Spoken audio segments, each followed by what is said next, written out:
Hello friend, GS concept point में आपका स्वागत है। क्वेश्चन कह रहा है कि भारत में पहली कॉटन मिल किस शहर में स्थापित की गई थी।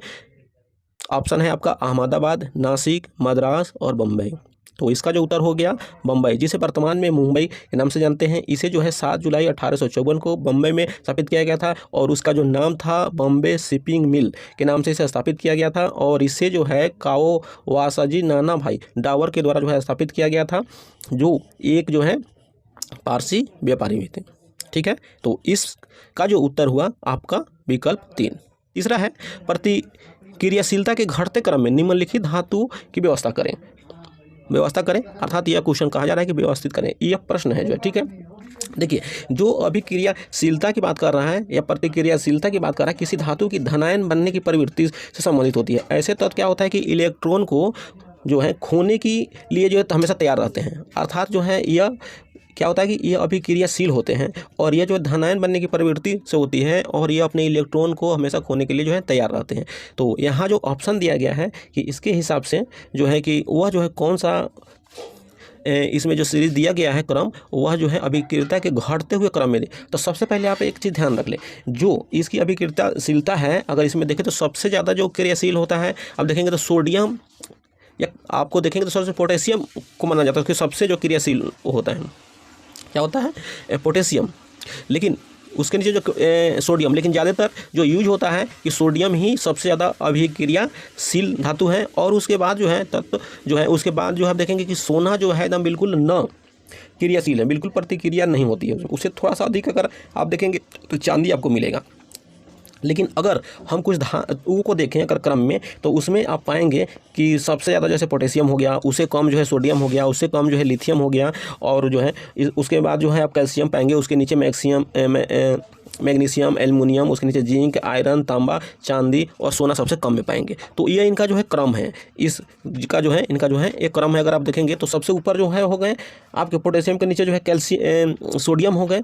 आप अगर ऊपर से आप देखते हैं नीचे की तरफ आते हैं तो सबसे पहले पोटेशियम हो गया, उसके नीचे सोडियम हो गया, उसके नीचे जो है लिथियम हो गया, उसके नीचे कैल्शियम, उसके नीचे मैग्नीशियम, उसके नीचे एल्युमिनियम, उसके बाद जिंक, उसके बाद आयरन, उसके नीचे तांबा और उसके बाद जो है चांदी और उसके बाद सोना सबसे नीचे हो गया। तो यहाँ इस हिसाब से देखेंगे तो क्या हो गया, सोडियम हो गया, यहाँ देखिए सोडियम हो गया, फिर जो है लोहा हो गया और चांदी और सोना सबसे लास्ट में हो गया। तो इस प्रकार यहाँ जो सही जो विकल्प हो गया, विकल्प 4 हो गया कि सोडियम जो है सबसे ज़्यादा क्रियाशील हो गया। फिर उसके नीचे तो अभी और से तत्व है जैसे मैग्नीशियम है, कैल्शियम, लेकिन यहाँ जो है नहीं ऑप्शन, लोहा है तो लोहा हो गया। और चांदी और सोना में देखें तो चांदी जो है थोड़ा क्रियाशील है, लेकिन सोना बिल्कुल ही नहीं है। तो इस प्रकार विकल्प 4 हो गया। एक चीज़ और ध्यान रखें, यहाँ सोडियम आया है तो सोडियम चर्चा करते हैं कि सोडियम जो है इतना क्रियाशील होता है और इसको जो है मतलब मिट्टी के तेल में जो है रखा जाता है। ये चीज़ आप ध्यान रखें। निम्नलिखित में से कौन सी बीमारी जो वायरस से होती है, क्वेश्चन है आपका, निम्नलिखित में से कौन सी बीमारी वायरस से होती है।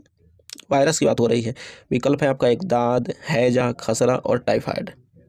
ठीक है, तो यह जो है जो खसरा है यह वायरस से होती है, विषाणु, जिसको हम लोग विषाणु कहते हैं। तो विषाणु से होने वाले जो और रोग हैं उसमें हम देखें तो चेचक है, खसरा है, पोलियो जो होता है, एड्स है, इन्फ्लुएंजा है, ये चीज़ है। ठीक है, तो इस प्रकार आप इसे ध्यान रखें। और इससे और भी है, इसे आप ध्यान में रखें क्योंकि इस प्रश्न जब पूछा है तो हो सकता है और भी चीज़ों के बारे में पूछे। देखिए, यहाँ जो दाद है, दाद, खाद, खुजली जैसे हम लोग कहते हैं, तो यह जो है कवक के से होता है। और हैजा जो है ये दूषित जल के यूज से होता है। टाइफाइड जो है दूषित जल भोजन से होता है। निम्नलिखित में से किसे थर्मोडायनेमिक्स का पहला नियम भी कहा जाता है। ये चीज़ ध्यान में रखेंगे। यह कह रहा है कि किसे जो है थर्मोडायनेमिक्स का पहला नियम कहा जाता है, तो इसे आप ध्यान में रखें। तो पहला ऑप्शन देख लेते हैं, तो वाइल का नियम, ऊर्जा संरक्षण का नियम, चार्ल्स का नियम और जन संरक्षण का नियम कह रहा है। ठीक है, तो इस प्रश्न का जो उत्तर है कि इसे जो है ऊर्जा संरक्षण का नियम, तो इसका जो उत्तर हो गया ऊर्जा संरक्षण का नियम। यह जो है थर्मोडायनेमिक्स का पहला नियम है। अर्थात यह जो कहता है ऊर्जा संरक्षण के नियम के तो जो है यह है कि ऊर्जा का न तो उत्पत्ति होती है, न ही क्षय होता है, बल्कि इसका केवल जो है रूपांतरण होता है। अर्थात यह जो संबंधित है, यह जो है आपको ऊर्जा संरक्षण से संबंधित है। तो इसका उत्तर विकल्प बी हो गया। अब देखिए, यहाँ पर वाइल के नियम है, यहाँ पर चार्ल्स का नियम है, तो थोड़ा इसके बारे में जानते हैं कि यह क्या चीज़ है। जैसे वाइल कहता है, वाइल के नियम के अनुसार जो है आप देखेंगे तो स्थिर ताप पर, यह जो नियम है इस कहता है कि स्थिर ताप पर गैस का दाब बढ़ाने पर आयतन घटता है एवं दाब घटाने पर आयतन बढ़ता है। तो इसे भी आप ध्यान में रखेंगे कि हो सकता है नियम पूछ दें। ठीक है। चार्ल्स का नियम कहता है कि स्थिर दाब पर जब किसी आदर्श गैस के निश्चित भार का आयतन उस गुणांक के द्वारा घटता या बढ़ता है जिसके द्वारा उसका ताप परम ताप पैमाने पर परिवर्तित होता है। यह है चार्ल्स का नियम। और इसके अनुप्रयोग के रूप में अगर देखें तो जैसे रोटी का फूलना, हाइड्रोजन के गुब्बारों का फूटना, ये सब जो है इसके अनुप्रयोग के रूप में आप चार्ल्स के नियम के देख सकते हैं। तो इस जो प्रश्न हो गया ओवरऑल, इस प्रश्न का जो उत्तर हो गया आपका विकल्प बी, जो तो कह रहा है कि थर्मोडायनेमिक्स का पहला नियम भी कहा जाता है तो जो ऊर्जा संरक्षण का नियम कहा जाता है। ओजोन गैस वायुमंडल की किस परत में मौजूद है? समताप मंडल, ट्रोपोस्फीयर, आयन मंडल और मेसोस्फीयर। तो यह जो है आप देखेंगे तो यह समताप मंडल में अवस्थित है। यह समताप मंडल आप जानते हैं कि वायुमंडल की परत है जो कि 18 से 50 किलोमीटर तक जो है इसकी ऊंचाई पाई जाती है। और यह जो है इससे क्वेश्चन बहुत सारे बनते हैं, जैसे यह जो है यहाँ शांत वातावरण होता है समताप मंडल में, और यह जो है यह वायुयान यात्रा के लिए आदर्श स्थिति पैदा करता है, अर्थात यहाँ वायुयानों के लिए जो है यह अनुकूल होता है यह वायुमंडल की परत जो है। अब यहाँ सवाल है कि ओजोन की परत जो है, तो ओजोन गैस वायुमंडल के समताप मंडल में पाई जाती है और इसकी जो अधिक सांद्रता ये 15 से 35 किलोमीटर की ऊंचाई तक ये पाई जाती है। ठीक है। और यह जो है ये क्या करती है कि सूर्य से आने वाली जो पराबैंगनी हानिकारक किरण होती है उसे जो है यह बचाती है, मानव को बचाती है। तो ओजोन गैस की जो वायुमंडल जो समताप मंडल में जो परत अवस्थित है उसे जो है अवस्थित है उसे हम सुरक्षा कवच के रूप में भी जाना जाता है, जो क्या होता है कि सूर्य से आने वाली हानिकारक पराबैंगनी किरणों को रोकती है और मानव को त्वचा कैंसर आदि होने से जो है बचाती है। ठीक है। तो इस प्रकार जो ओजोन गैस है या जो परत है ओजोन गैस की जो परत है वह समताप मंडल में पाई जाती है। इसे आप ध्यान रखें क्योंकि इसे बार बार क्वेश्चन पूछे जाते हैं, इसे पूछने की बहुत ज़्यादा संभावना होती है। यह इन्वायरमेंट से संबंधित भी है और आपके जो वायुमंडल की जो परत है उसे भी संबंधित है। ट्रोपोस्फीयर जो आपका क्षोभ मंडल जो मौसम संबंधित सारी घटनाएं होती हैं।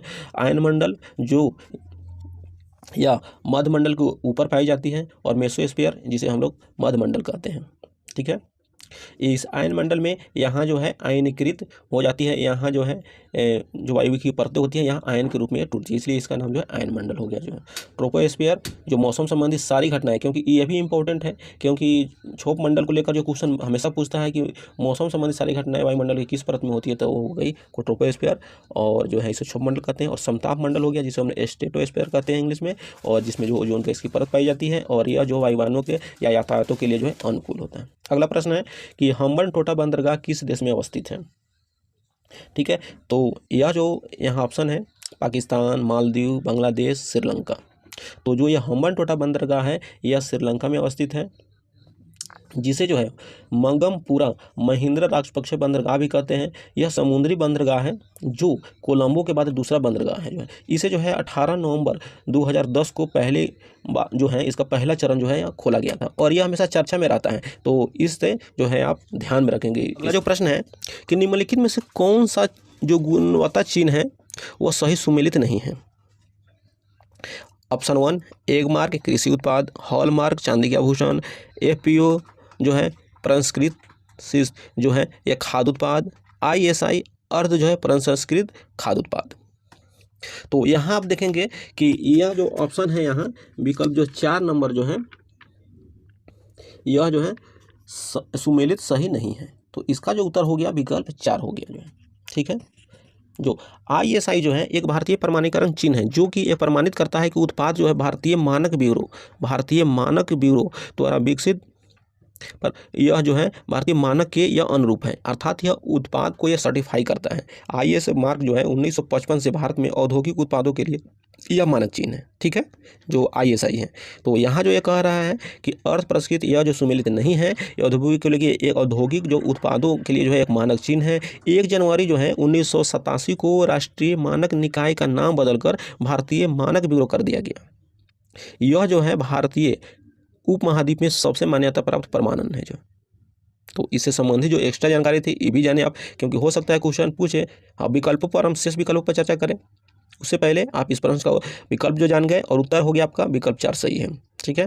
तो जो एग मार्क है कृषि उत्पादों से संबंधित है। हॉल मार्क आप जानते हैं कि सोने चांदी आभूषणों पर समझिए कि आभूषणों के लिए जो है हॉल मार्क यूज किया जाता है जो उसकी शुद्धता को बताता है। कृषि उत्पाद के लिए वो एग मार्क हो जो है वो प्रसंस्कृत जो है वो खाद्य उत्पाद होता है उसके लिए जो है इसका यूज किया जाता है। तो अगला प्रश्न है कि तारों का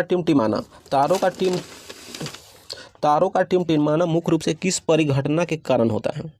ऑप्शन है आपका विवर्तन, ऑप्शन है विवर्तन, अपवर्तन, परावर्तन और अभिवहन। ठीक है, तो यहाँ जो इसका उत्तर होगा आपका अपवर्तन।